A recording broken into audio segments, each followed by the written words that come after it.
Monsieur Poilievre, appuyé. Mr. Poilievre, seconded by Mr. Motz, moves that 1. Whereas the government's experiment with radical liberalisation of drugs has contributed to the deaths of 47,000 Canadians and a 200% annual increase of such deaths compared to 2016. 2. Whereas of 2024, over 80% of accidental opioid deaths involved fentanyl.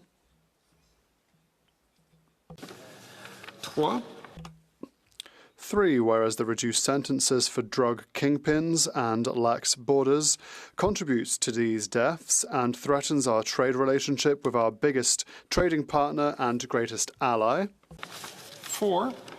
Whereas CSIS has found that synthetic drugs are increasingly being produced in Canada using precursor chemicals largely sourced from China, and has identified more than 350 organized crime groups actively involved in the domestic illegal fentanyl market, the House call on the government to reverse Liberal Bill C-5 to reinstate longer jail sentences for drug kingpins, ban the importation of fentanyl precursor, buy high-powered scanners, put more boots on the ground at our ports to stop fentanyl and its ingredients from coming into our country, and stop buying unsafe supply of opioids. L'honorable député de Carleton. The Honourable Member for Carleton.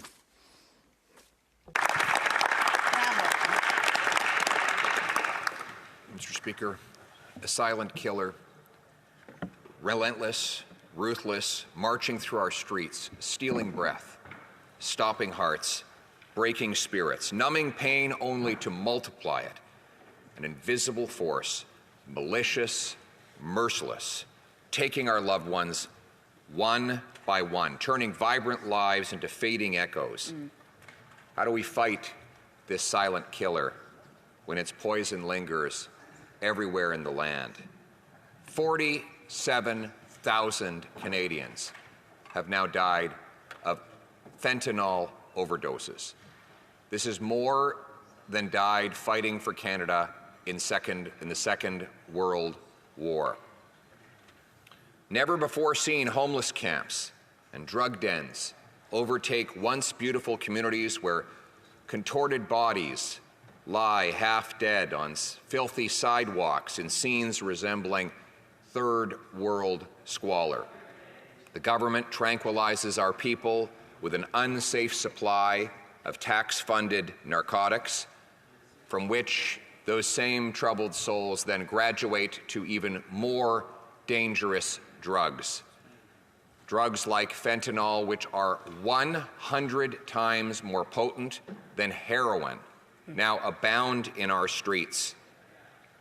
We have seen a 200% annual increase in overdose deaths in the last 8 years, with the worst death counts massing in British Columbia, where the policies of soft sentences, non-enforcement, taxpayer-funded drug distribution have all been most enthusiastically embraced. We were told that these policies were based on science and data.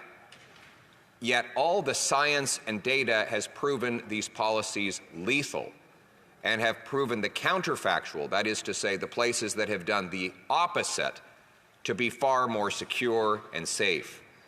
Not only is this killer ravaging our streets, but it is now spilling over our borders. In November of 2024, this year, the RCMP busted Canada's largest ever drug superlab, which had 54 kilograms of fentanyl, almost triple what the U.S. Border Patrol seized crossing the border in 2024. This lab contained enough fent and precursor chemicals to produce more than 95.5 million potentially lethal doses of fentanyl. It also seized 89 firearms, which included 45 handguns, 21 AR-style rifles, and submachine guns, many of which were loaded and ready for use. All of these guns easier for criminals and drug kingpins to get than ever before, not in spite of, but because of the policies of this NDP Liberal government. Small explosive devices, large amounts of ammunition, firearm silencers, high-capacity magazines, body armor, and $500,000 in cold, hard cash were all part of the drug bust. The RCMP said, quote, the lab was believed to be behind the production and distribution of, quote, unprecedented quantities of fentanyl and methamphetamines. In October 2024, the RCMP seized 33 tons, that's to say 66,138 pounds, of chemical precursors used to make the same deadly drugs. The RCMP says Canada is now a producer and exporter of fentanyl and other synthetic opioids. In other words, we, despite our massive consumption of these deadly drugs, we actually produce even more than we consume and sell the surplus abroad.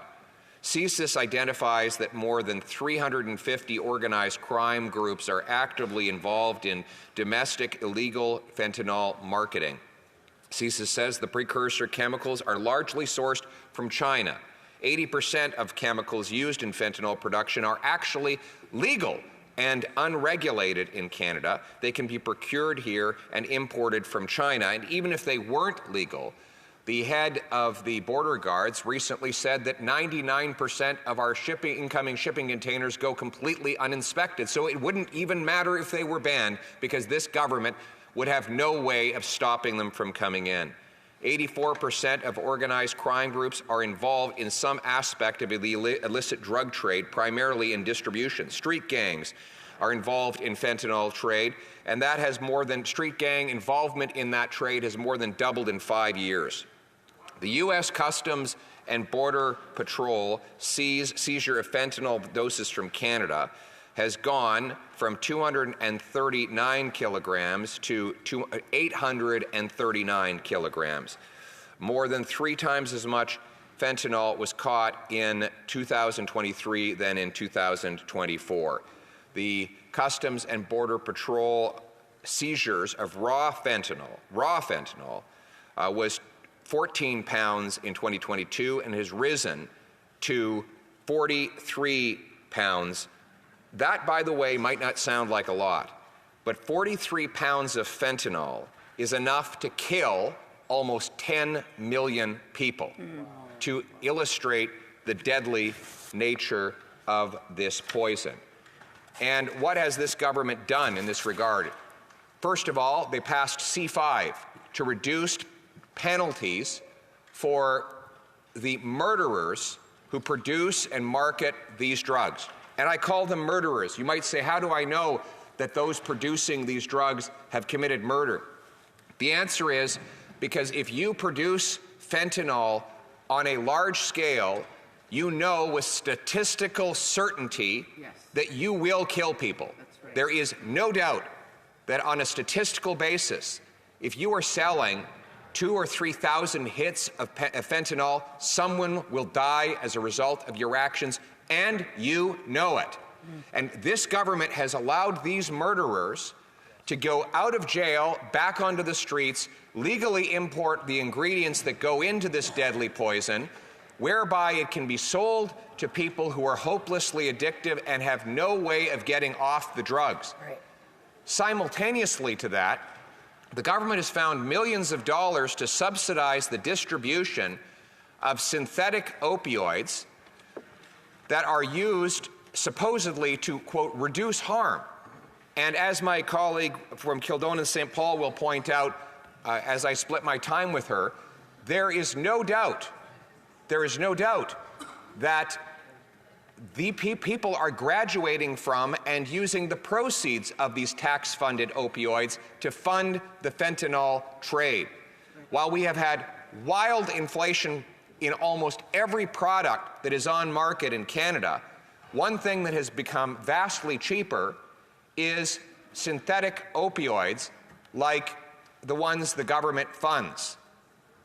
And those, because they have gone down, not because they are cheaper, but because the greatest part of the price is paid through taxpayer-funded subsidies, supposedly to reduce the harm.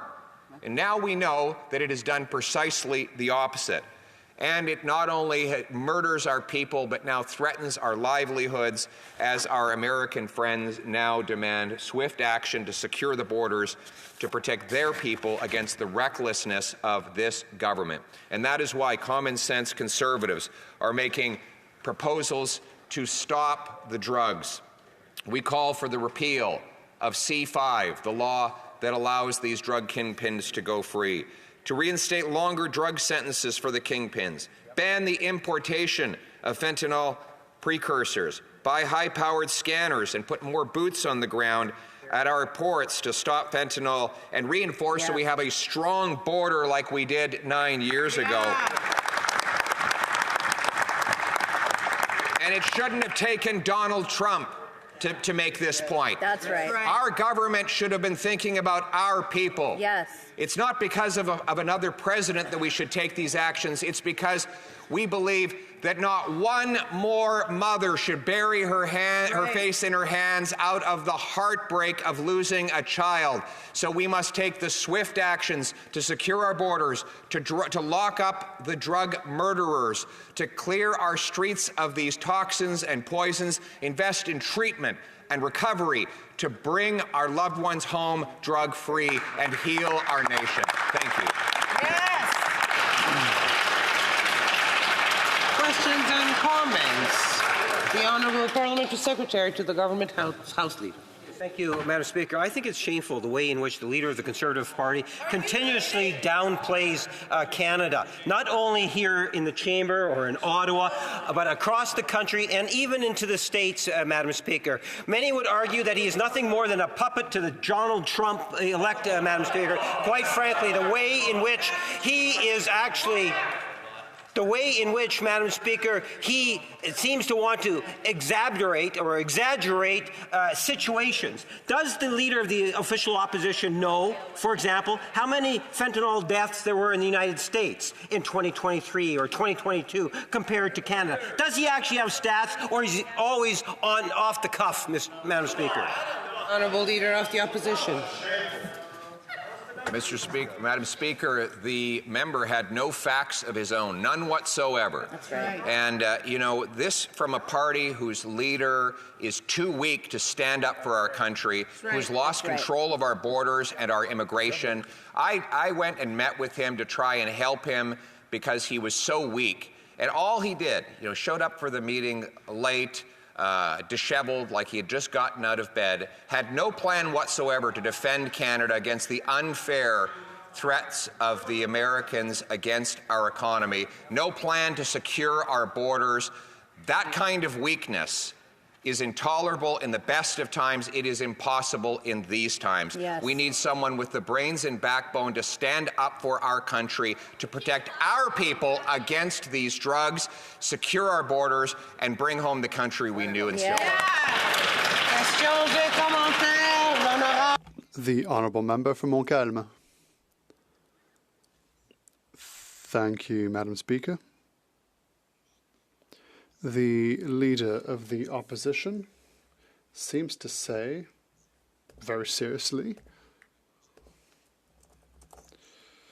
that Bill C5 is responsible for the current crisis. He's saying that C5, that sought to decriminalize simple possession, that sought to not penalize an addict and not drag him or her before the courts, that means, apparently, that we are now in an extraordinary crisis.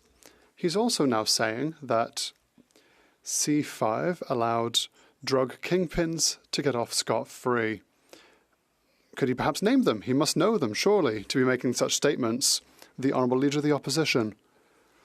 Madam Speaker, the truth of the matter is that C5 allows dealers and producers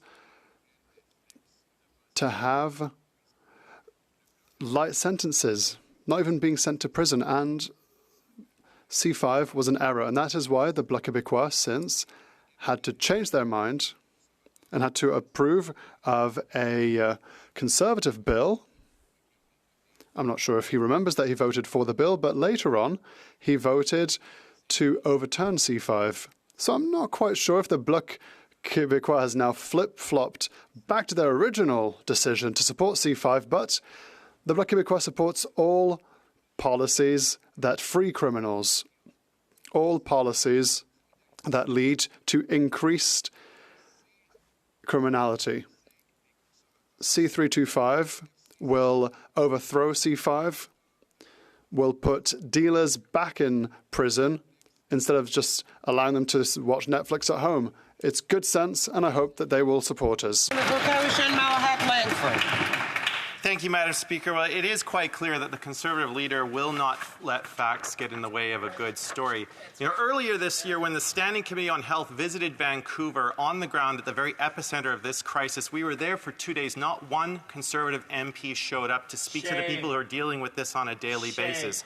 But the question I have through you, Madam Speaker, is we have Mark Webber, the head of the Customs and Immigration Union, on record saying that the CBSA to this day is still recovering from the cuts made under the government of Stephen Harper when he was in cabinet. So through you, Madam Speaker, will the Leader of the Opposition take responsibility here and now for creating the deficit that has led to such an unsafe situation at our ports of entry? Hear, hear. The Honourable Leader of the Opposition. This NDP member joins with his boss, the Liberal Prime Minister, to blame the prior Harper government that has not been in power for 9 years for the misery that is happening on his own streets. I'll point him to the fact that when we left office, there were almost 2,000 more CBSA officers than when we took office. That is an increase, Madam Speaker, not a decrease. If the NDP knew anything about numbers, they'd understand we had more boots on the ground and we had far fewer deaths and less crime. That's right.